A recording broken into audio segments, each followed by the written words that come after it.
Bonjour, c'est Ursule encore. On est le 1er février 2023. Alors, je viens sonner la trompette aujourd'hui encore et je viens proclamer le retour de notre Seigneur Jésus-Christ. Soyons tous bénis, soyons remplis de sa joie. Amen. Soyons persévérants, soyons joyeux. Amen. Alors, c'est toujours un privilège, n'est-ce pas, de venir parler de notre merveilleux Seigneur, de venir annoncer sa venue, de parler de notre Père céleste. C'est un véritable privilège. Et je vais rendre grâce à mon Dieu, Amen, de ce qu'il nous juge dignes, n'est-ce pas, de venir parler de lui. Amen. C'est une grâce. Alors n'arrêtons pas de parler de lui, n'arrêtons pas de propager la vérité. Amen. C'est un merveilleux cadeau, Amen, d'annoncer le roi des rois. Amen. Alors, je veux vraiment rendre grâce à mon Dieu, vraiment d'un cœur joyeux, pour la grâce, Amen, qu'il me fait de venir pouvoir apporter cette vidéo aussi. Amen. Alors, vous savez, un père, Amen, éduque ses enfants, n'est-ce pas? Il éduque toujours ses enfants. Un père, une mère, ils sont faits pour éduquer les enfants.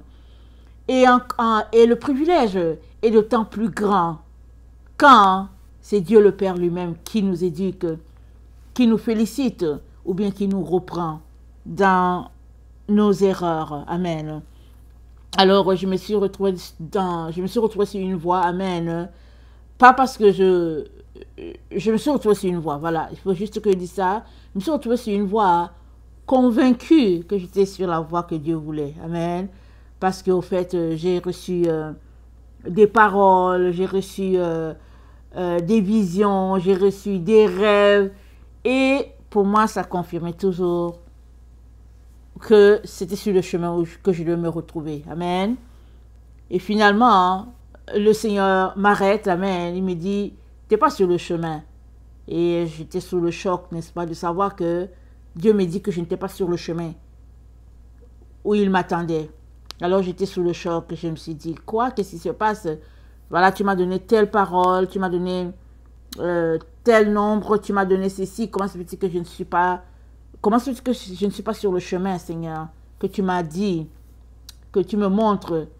Et puis, qu'est-ce qui est arrivé? Pourquoi est-ce que je pense que c'est ça que tu veux que je fasse, alors que toi, tu me dis que c'est pas ça? Qu'est-ce qui se passe? Alors, le Seigneur m'a dit, au fait, il m'a dit... toutes les paroles que je t'ai données, c'est par rapport au chemin que moi, Dieu, je t'ai dit de prendre. Mais tu les as appliquées à l'autre chemin où tu te trouves parce que tes pensées étaient sur ce chemin. Tes pensées étaient là et tu as conclu que toutes les paroles que je te donnais, c'était par rapport à ce chemin où tu te trouvais. Mais moi, l'Éternel, toutes les paroles que je te donnais, elles viennent directement de moi, parole, vision, tout, mais ce n'était pas par rapport à ce chemin-là. C'était par rapport au chemin que moi j'ai pour toi. Amen.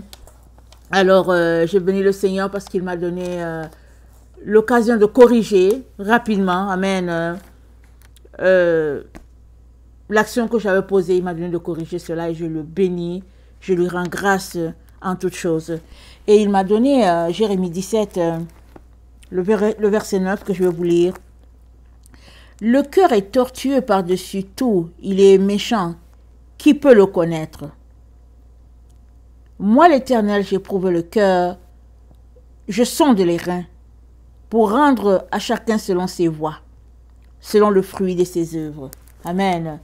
Donc, le Seigneur est celui qui sonde nos cœurs, qui sonde nos reins. Amen.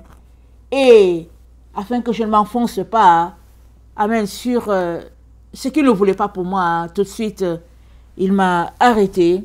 Amen. Et je veux lui rendre grâce. Amen. De toutes ces bénédictions. Je lui rends grâce pour sa lumière. Je lui rends grâce pour tout. Amen. Et alléluia. Alors, l'heure est un peu avancée, c'est un peu tardé, l'heure est un peu tardive, n'est-ce pas? Mais le Seigneur me donne d'apporter cette vidéo aussi. Amen. Aujourd'hui. Pas demain, mais aujourd'hui. Et je vais lui dire merci pour cela. Alors, la lumière est sur le point de se séparer. Amen. La lumière est sur le point de se séparer. Et quand Dieu dit que la lumière est sur le point de se séparer, il est en train de dire qu'il est sur le point de mettre, amen, une distance, une séparation entre tous ceux-là qui auront la lumière et tous ceux-là qui n'auront pas la lumière. Il y aura une séparation définitive entre les deux groupes. Et il est donc très important que toi et moi fassions tout pour être trouvés avec la lumière de Dieu, n'est-ce pas? Très très important. Il y a la lumière de Dieu, il y a la lumière du monde. Mais au fait, ceux en qui la lumière de Dieu sera trouvée, ils seront retrouvés dans la présence de Dieu parce que Dieu est lumière. Amen. On va lire Daniel 8, le verset 19 à 27. Puis il me dit, je vais t'apprendre ce qui arrivera au terme de la colère, car il y a un temps marqué pour la fin. Le bélier que tu as vu et qui avait des cornes, ce sont les rois des Mèdes et des Perses. Le bouc, c'est le roi de Javan. La grande corne entre ses yeux, c'est le premier roi. Les 4 cornes qui se sont élevées pour remplacer cette corne brisée, ce sont 4 royaumes qui s'élèveront de cette nation, mais qui n'auront pas autant de force. À la fin de leur domination, lorsque les pécheurs seront consumés, il s'élèvera un roi impudent et artificieux. Sa puissance, s'accroîtra, mais non par sa propre force. Il fera d'incroyables ravages. Il réussira dans ses entreprises. Il détruira les puissants et le peuple des saints. À cause de sa prospérité et du succès de ses ruses, il aura de l'arrogance dans le cœur. Il fera périr beaucoup d'hommes qui vivaient paisiblement, et il s'élèvera contre le chef des chefs. Mais il sera brisé sans l'effort d'aucune main. Et la vision des soirs et des matins dont il s'agit est véritable. Pour toi, tiens secrète cette vision, car elle se rapporte à des temps éloignés. Amen. Alors, on a lu le verset 19, la fin, ça dit, puis il me dit, je vais t'apprendre ce qui arrivera au terme de la colère, car il y a un temps marqué pour la fin. Amen. Alors, notre Dieu a montré à Daniel ce qui allait arriver en notre temps. Amen. Et nous sommes dans ce temps de la fin-là, et le Seigneur aimerait que tu le saches très très bien.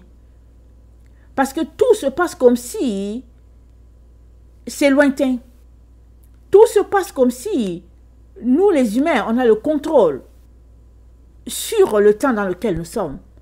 Mais au fait, il y a un Dieu qui a créé les cieux et la terre. Et c'est lui qui contrôle. Amen. Il est le maître des temps. Il est le maître des circonstances. Amen.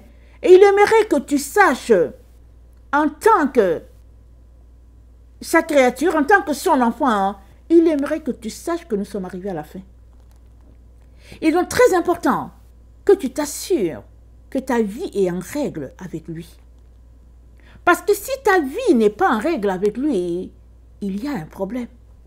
Tu risques de faire partie du groupe qui se retrouveront dans les ténèbres. Et Dieu ne veut pas cela pour toi. Et il t'appelle à la repentance immédiatement. Il t'appelle à la repentance parce que on est arrivé dans ce temps de la fin-là.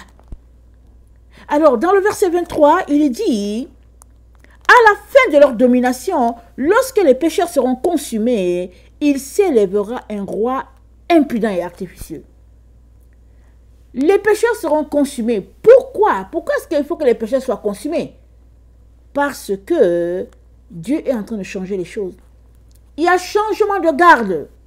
Au niveau spirituel, il y a changement de garde. Pourquoi y a-t-il changement de garde? Parce que de toute éternité, le Dieu créateur a prévu que c'est son règne qui va s'établir sur la terre et non le règne de l'ennemi. Et dans Daniel 2, le verset 34, notre Dieu dit Tu regardais lorsqu'une pierre se détacha sans le secours d'aucune main, frappa les pieds de fer et d'argile de la statue et les mit en pièces.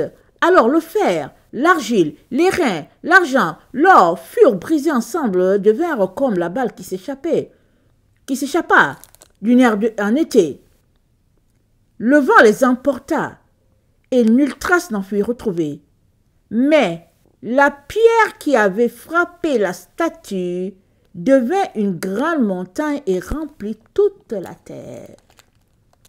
Et la Bible dit que la terre sera remplie de la connaissance de Dieu comme le fond de la mer.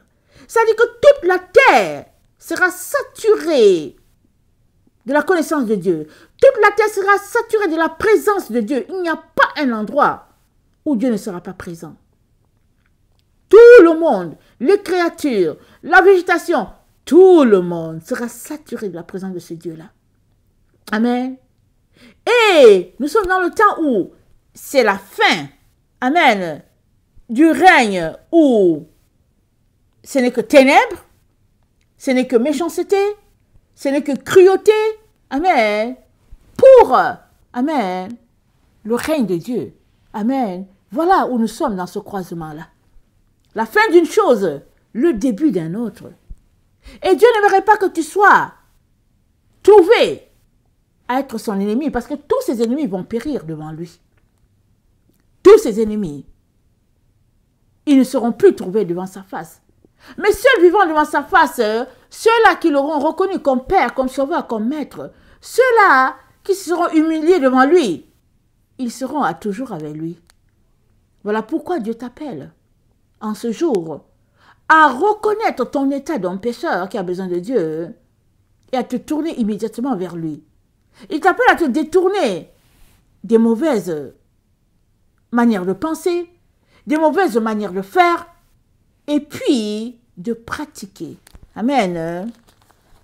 Ce que Dieu attend pour ses enfants. Amen. Alors, il aimerait aussi que tu saches que les choses vont venir subitement. Puisqu'on est dans le temps de la fin. Lui, Dieu, il sait quand ça va arriver. Parce que c'est lui qui déclenche les choses. Mais pour toi qui ne sais pas, il te dit qu'il viendra comme un voleur, c'est-à-dire que ça sera subi.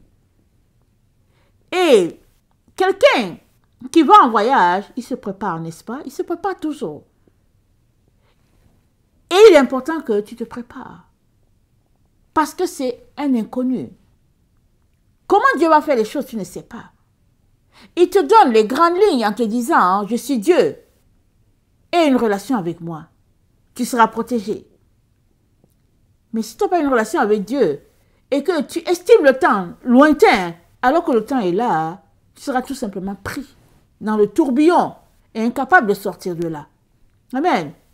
Il y aura, amen, surprise sur surprise des événements qui vont arriver, surprise sur surprise, événement, et puis on sera là pris dans ce tourbillon-là. Amen.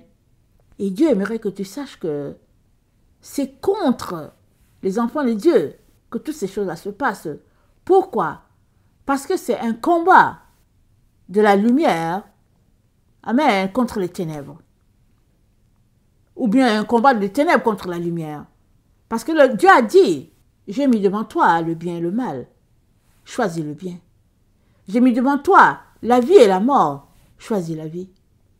J'ai mis devant toi les ténèbres et la lumière. Choisis la lumière. Alors, dans une situation de choix, il y a toujours des intercations, n'est-ce pas? Et ce qui est le plus fort va s'élever au-dessus de l'autre. Alors l'homme, voyant que ça ne l'arrangeait pas de séparer, de prendre un bord, ténèbres ou lumière, l'homme s'est arrangé pour fonctionner au milieu. Amen. C'est bien qu'on a été éduqué, consommant l'arbre de la connaissance du bien et du mal. On a mélangé les deux. Mais Dieu nous dit non. Il nous dit non. Pour que nous puissions voir sa face, nous sommes appelés à manger l'arbre de vie, à consommer l'arbre de vie. Et la situation de bien et de mal, les deux mélangés, ce n'est pas bon pour nous. Et il nous dit, dans Apocalypse 22, amen, le verset 11, il nous dit que celui qui est injuste soit encore injuste, que celui qui est souillé, il se souille encore, et que le juste pratique encore la justice, et que celui qui est saint se sanctifie encore. Voici, je viens bientôt, et ma rétribution avec moi pour rendre à chacun selon ce qu'est son œuvre. Donc, on ne peut pas se retrouver sur les deux voies. C'est l'une des voies ou bien c'est l'autre. Et en tant que ces enfants qui souhaitons avoir une relation avec lui, il nous demande de choisir le chemin de la lumière, le chemin de la justice, le chemin de la vérité. C'est ça qu'il nous demande. Amen. Et pour tous ceux-là qui auront choisi ce chemin-là, il nous demande d'aller jusqu'au bout, n'est-ce pas? De tenir, c'est-à-dire de persévérer sur ce chemin-là et de tenir. Pourquoi? Parce qu'on est dans les temps où il y a un roi qui va s'élever dans ce temps de la fin. Pourquoi? Parce qu'il est animé de l'esprit de Satan afin de faire mal aux enfants de lumière. C'est un combat de depuis toujours, n'est-ce pas? La Bible nous dit que Israël s'est retrouvé en Égypte et Joseph est mort et il s'est élevé un roi qui ne connaissait pas Joseph et qui s'est mis à maltraiter les descendants de Jacob. Il les a maltraités au point où Dieu venait les délivrer. Et toute l'histoire nous raconte des situations comme ça. Dans l'époque des Maccabées, c'était pareil. C'est toujours les méchants qui s'élèvent afin d'écraser les enfants de lumière. Pourquoi? Pour les décourager, pour les empêcher de poursuivre la voie qu'ils ont prise. Donc, là où nous sommes là en ce moment, le mal est répandu sur la terre. On ne sait plus si il y a encore une situation, c'est-à-dire qu'on ne sait pas si on peut encore tolérer le mal, tellement le mal est répandu, que la terre n'est plus capable même de supporter. La Bible dit que la terre, elle convulse par rapport à tout ce qui se passe. Allons-y lire dans Isaïe 24, le verset 19. La terre est déchirée, la terre se brise, la terre chancelle. La terre chancelle comme un homme ivre. Elle vacille comme une cabane. Son péché pèse sur elle. Elle tombe. Elle ne se relève plus. En ce temps-là, l'Éternel châtiera dans le ciel l'armée d'en haut, et sur la terre, les rois de la terre. Ils seront assemblés captifs dans une prison. Ils seront enfermés dans les cachots. Et après un grand nombre de jours, ils seront châtiés. La lune sera couverte de honte et le soleil de confusion, car l'Éternel des armées régnera sur la montagne de Sion et à Jérusalem, resplendissant de gloire en présence des anciens. Donc l'Éternel régnera. Tout ce qui se passe pour empêcher le plan de Dieu, ça ne va pas se réaliser. Ça veut dire que empêcher le plan de Dieu ne va pas se réaliser. Dieu va régner. Alors, le mal est tel que le mal se dit, on va empêcher Dieu. Mais Dieu dit, peine perdue. Dieu va régner pareil. Et pour que Dieu règne, il vient balayer le mal de devant lui, le péché, les ténèbres, il balaye ça de devant lui, parce que notre Dieu est lumière. Il est bonté. Il ne peut pas supporter le mal. Et nous sommes à ce stade-là où c'est assez, notre Dieu dit que c'est assez. Mais il demande à tous ses enfants de tout faire pour se retrouver dans une relation avec lui. Parce qu'il est le seul qui peut nous protéger. Les hommes ont mis sur place des religions contraires à ce que Dieu attend. Des religions qui satisfassent leur manière de voir les choses. Les hommes ont mis sur place un Dieu selon leur pensée, selon leur manière de concevoir les choses. Ils ont mis sur place un Dieu comme ça, une religion comme ça. Mais Dieu dit que non, c'est sa manière à lui, Dieu, qui doit être considérée, parce que c'est lui le créateur, ce n'est pas les hommes. Alors, ils se sont donc consultés. Amen. Et le 4e royaume que Dieu a révélé à Daniel est en place. C'est ce royaume-là qui règne en ce moment, n'est-ce pas? Et le Seigneur nous dit dans Daniel 7, le verset 23, c'est dit que le 4e animal, c'est un 4e royaume. Il existera sur la terre, différent de tous les royaumes. Et il dévorera toute la terre, la foulera, la brisera. Les 10 cornes, c'est 10 rois qui s'élèveront de ce royaume. Un autre se lèvera après eux. Il sera différent des premiers. Il abaissera 3 rois. Il prononcera des paroles contre le Très-Haut. Il opprimera les saints du Très-Haut. Et il espérera changer le temps, la loi, et les saints seront livrés entre ses mains pendant un temps de temps et la moitié d'un temps. Il va le faire. Il opprime les saints. Et puis, viendra le jugement. Mais pourquoi opprime-t-il les saints? Les saints sont déjà tellement opprimés. Mais cette période-ci, où il va opprimer les saints pendant un temps de temps, la moitié d'un temps, c'est-à-dire qui correspond à 42 mois, hein, c'est comme un signal qui marque la fin, en fait. Parce que c'est dit qu'après ce temps-là, c'est le jugement, c'est ça qui est dit. Et Dieu, dans sa bonté, a voulu qu'on le sache. Il pouvait ne rien dire à Daniel. Mais il nous l'a dit, afin que, quand on va voir ces choses arriver, on sache qu'on est dans le temps de la fin, et on doit s'appliquer à être sage. C'est pourquoi Dieu a voulu qu'on sache ça.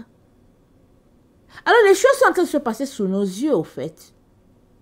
Mais plusieurs sont dans l'ignorance. Ou bien plusieurs pratiquent le déni. Ou bien plusieurs disent, non, mais ça ne peut pas être ça.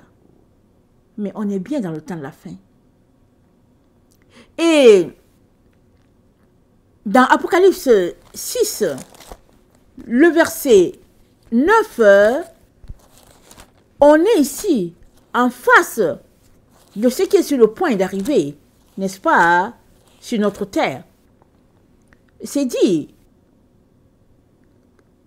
quand il ouvrit le 5e sceau, je vis sous l'autel les âmes de ceux qui avaient été immolés à cause de la parole de Dieu et à cause du témoignage qu'ils avaient rendu. Ils crièrent d'une voix forte en disant, « Jusque quand, Maître saint et véritable, tardes-tu à juger et à tirer vengeance de notre sang sur les habitants de la terre ?» Une robe blanche fut donnée à chacun d'eux, et il leur fut dit de se tenir en repos quelque temps encore, jusqu'à ce que fût complet le nombre de leurs compagnons de service et de leurs frères qui devaient être mis à mort comme eux. On leur a dit, tenez-vous encore un peu, jusqu'à ce que fût complet le nombre de leurs compagnons de service. Amen. Donc, et de leurs frères qui devaient être mis à mort comme eux. Ça dit, pour que ce temps de la fin arrive, ou bien ce temps de la fin va aussi correspondre à un temps où plusieurs vont subir le martyre. Plusieurs. Et on est dans ce temps-là. Qui sera martyrisé? Qui ne le sera pas? On ne sait pas. Certains seront tués. D'autres vont réussir à échapper. Mais l'ordre sera donné sur toute la terre pour que chacun se prononce sur Jésus-Christ. Chacun sur la terre, à chacun sera donné l'occasion de se prononcer. Ceux qui vont échapper, ils vont échapper. Mais quand l'occasion viendra, que feras-tu? Quand le micro te sera donné de te prononcer, que diras-tu? Parce que dans Daniel 6, il nous est dit que parlant de Daniel, il nous est dit que lorsque Daniel sut que le décret était écrit, il se retira dans sa maison, où les fenêtres de sa chambre supérieure étaient ouvertes, dans la direction de Jérusalem, et 3 fois le jour, il se mettait à genoux, il priait et louait son Dieu comme il le faisait auparavant. Alors les hommes entrèrent tumultueusement, et ils trouvèrent Daniel qui priait et invoquait son Dieu. Daniel a toujours eu une relation avec Dieu. Il a toujours fait ce qu'il a fait. Alors les gens étaient méchants. Ils ont fomenté un plan afin d'amener Daniel à adorer une idole. Daniel a dit non. Et Daniel fut jeté dans la fosse aux lions. Pourquoi? Parce que Daniel n'a pas dit, ok, là le décret est sorti, je vais faire attention. Non, non, non. Daniel a continué de prier son Dieu comme il le faisait. Les gens sont venus constater, ils ont vu que Daniel faisait les choses comme si de rien n'était. Ils l'ont dénoncé. Et Daniel a été jeté dans la fosse. Le roi ne voulait pas. Mais les conseillers du roi voulaient que Daniel soit jeté dans la fosse. Et le roi n'a pas pu défendre Daniel. Mais c'est Dieu qui a défendu Daniel. Dieu a défendu Daniel. Pourquoi? Parce que Daniel a placé Dieu en priorité dans sa vie, en tout temps. Et nous sommes à ce stade-là où les prophéties données sont en train de se réaliser. Parce que la Bible nous dit, dans Apocalypse 19, le verset 10, ça nous dit que le témoignage de Jésus-Christ, c'est l'esprit de prophétie. Amen. C'est dit ça. Alors, c'est dit car le témoignage de Jésus est l'esprit de la prophétie. Ça dit que tout ce qui a été déclaré, tout ce qui a été dit, va se réaliser. Et ça va arriver selon le temps prévu par Dieu. Et nous sommes dans le temps où les prophéties de Daniel sont en train de se dérouler. Ça veut dire quoi? Ça veut dire que se passera aussi le 1 temps, 2 temps, la moitié d'un temps prévu dans Daniel 7. Amen. On a lu dans Daniel 7, le verset 25, c'est dit qu'il s'élèvera un roi qui va maltraiter les chrétiens, disons les saints, il va les maltraiter, ils seront livrés entre ses mains pendant 1 temps, 2 temps et la moitié d'un temps. Ça va arriver. Et Dieu ne veut pas que ce temps-là te trouve non préparé. Alors il te dit, réveille-toi. Et au plus vite. Au plus vite. Et quand il te dit réveille-toi, il te dit en même temps que tu ne peux pas en même temps dormir et te réveiller. Soit tu es réveillé ou bien tu fais partie de ceux qui se réveillent, soit tu es tout simplement en train de dormir et tu ne veux pas te réveiller. Alors il y a 2 groupes. Il y a le groupe de ceux qui dorment, ceux qui sont ignorants, ceux qui sont dans les ténèbres, et il y a le groupe de ceux qui se réveillent et qui vont devant Dieu pour que Dieu puisse les réveiller. Parce que comprends ceci, la seule manière pour toi de te réveiller, c'est que tu puisses marcher avec la parole de Dieu, sous les aisselles. C'est la parole de Dieu qui te fera sortir de l'ignorance dans laquelle nous avons été plongés quand nous sommes arrivés sur la terre. La parole de Dieu. Parce que la parole de Dieu, c'est elle la lumière. Alors, on lit la parole de Dieu, on la médite, on la met en pratique, on prie, on jeûne et on se sépare des choses que notre chair aime. C'est-à-dire, si nos émotions sont au-dessus de nous, on décide tout simplement de laisser aller. Exemple, supposons qu'on est adonné à la colère. Alors, la Bible nous dit de quitter la colère parce que ça n'accomplit pas la justice de Dieu. Alors, quelqu'un qui est adonné à la colère est appelé à travailler pour remplacer la colère par la douceur. Et c'est un travail, n'est-ce pas? De longue haleine, petit à petit. Ça va arriver et les choses vont changer. Dans la prière, le jeûne, un cœur brisé, contrit, petit à petit, Dieu va nous changer.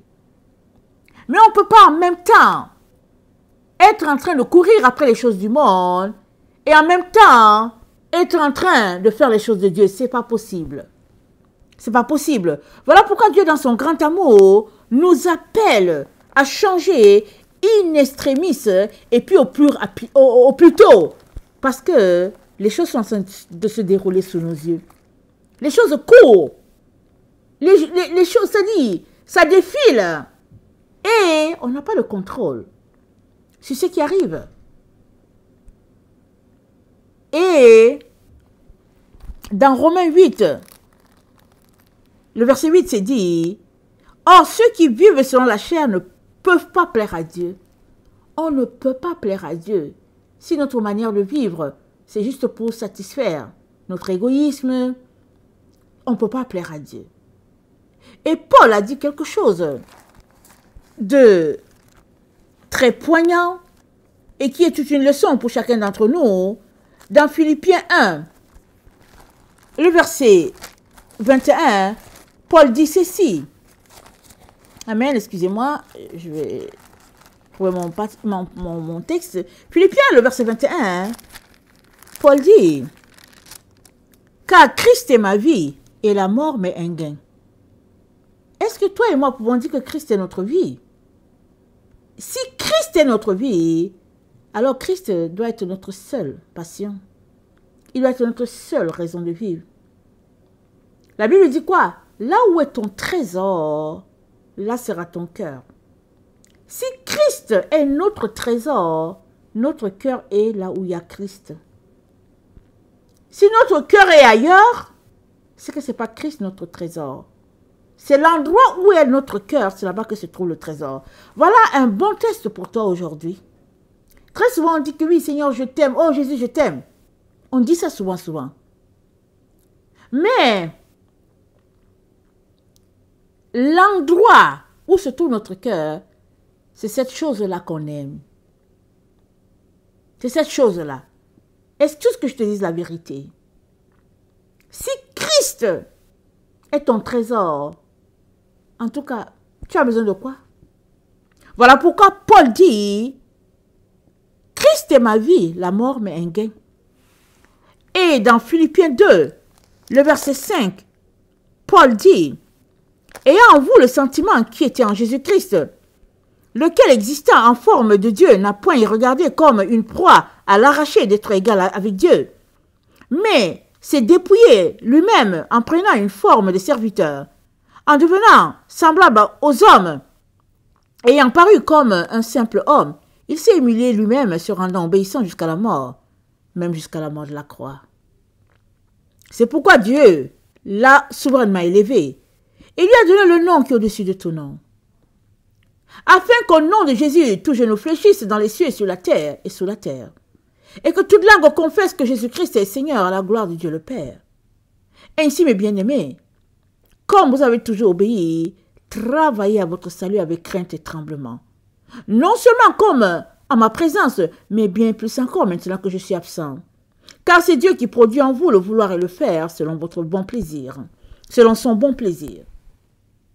Travaillez à votre salut avec crainte et tremblement.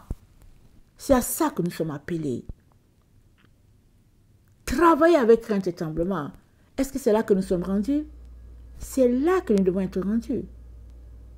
Pour que on puisse un jour dire comme Paul que j'ai combattu le combat, j'ai fini ma course et maintenant je sers de libation. Paul a dit cela. Paul est mort comment? Ils lui ont coupé la tête. Ils sont tous, presque tous morts, martyrs. Pourquoi? Parce que Christ était leur vie. Est-ce que Christ est ta vie? Est-ce que Christ est ma vie? C'est là qu'on est. Et Dieu, dans son grand amour, pointe, amen, pour chacun d'entre nous, ces endroits où il y a encore des petits nœuds. Il est très important qu'on règle ces nœuds-là le plus rapidement possible. Parce que le jour où on sera pris à donner notre témoignage, comme Daniel a été pris, comme Shadrach, Meshach et Abednego ont été pris, comme Paul, comme Pierre, comme peu importe. C'est comme tu ne sais rien, tu es là, oui, Dieu peut t'avertir. Mais les gens, ils te surprennent. Pourquoi? Ils décident tout simplement qu'ils veulent t'enlever la vie. Mais pourquoi est-ce que ceux qui ne marchent pas avec le Seigneur veulent enlever la vie aux autres? Pourquoi? C'est comme ça. Prends-le comme ça. Le jour qu'on sera devant Dieu, il va nous expliquer.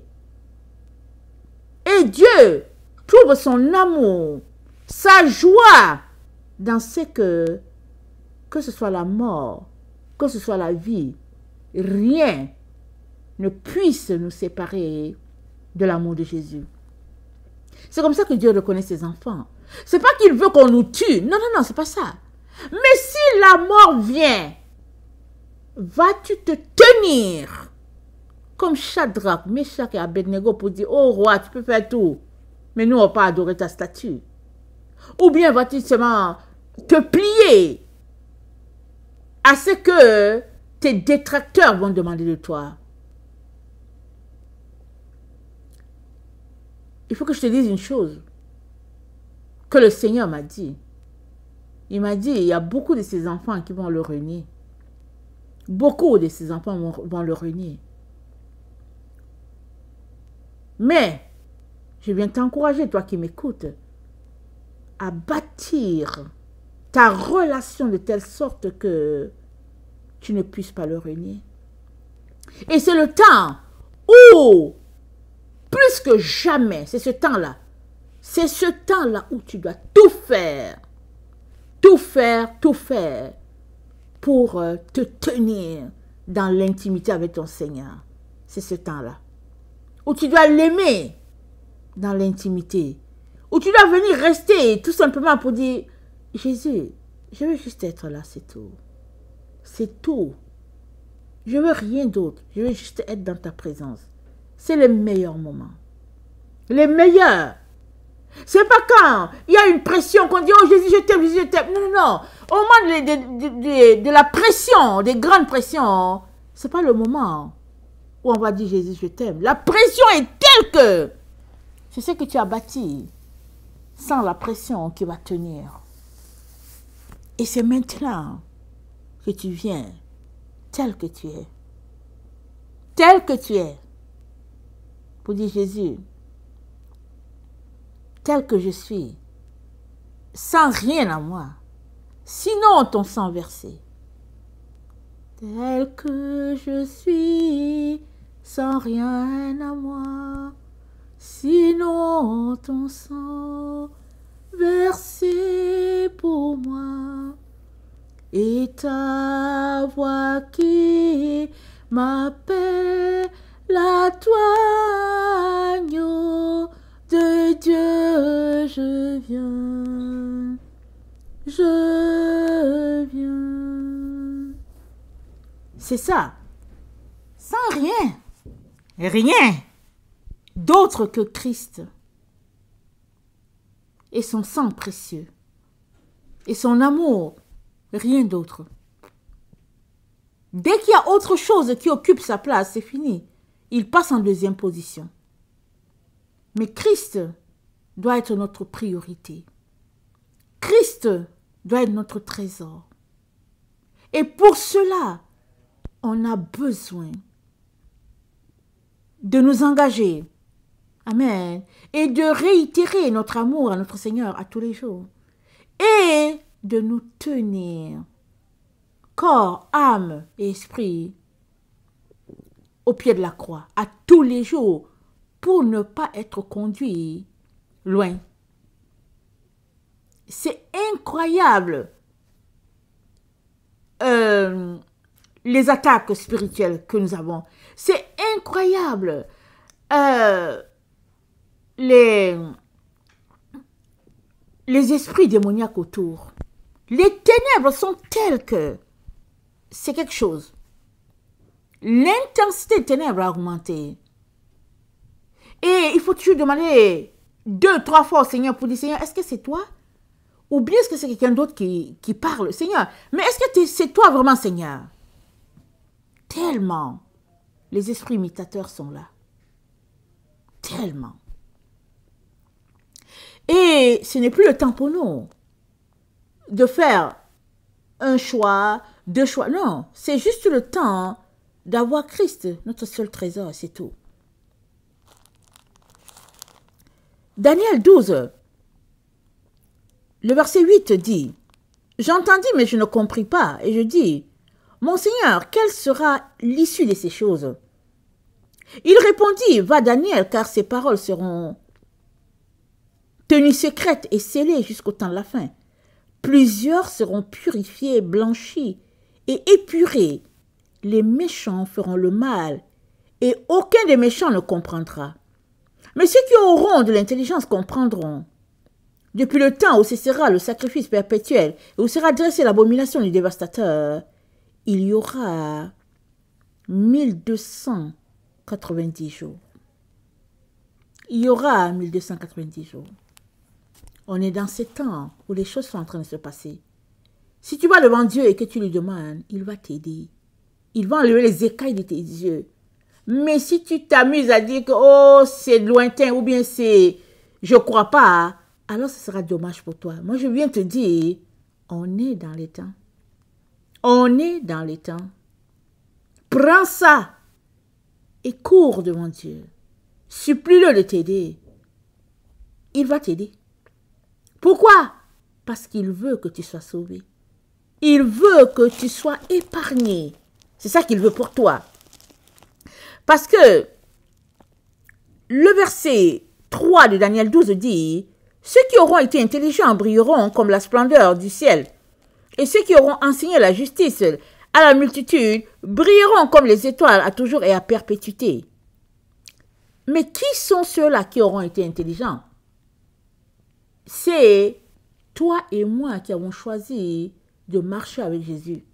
Dieu nous appelle les intelligents. Pourquoi?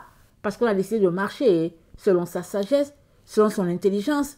On a choisi de nous abstenir des choses du monde et de nous dépouiller. Amen. C'est le temps pour toi et moi de faire le deuil du monde. Oublions, c'est-à-dire que faisons le deuil de Babylone, de l'Égypte.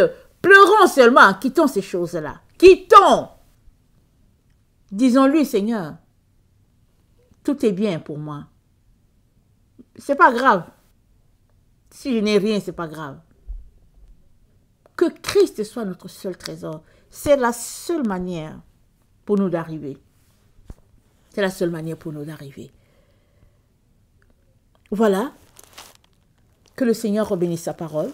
Je vous aime beaucoup. Et Dieu davantage. Et je viens nous encourager. Amen. À être comptés parmi les enfants des Lumières. Comme ça, quand la séparation va se faire entre les deux mondes, on sera avec notre Seigneur Jésus-Christ. Et ceux des ténèbres, ils seront tout simplement loin de la présence de Dieu. Que le Seigneur bénisse sa parole. Soyez bénis. Maranatha, Jésus revient. Amen et alléluia.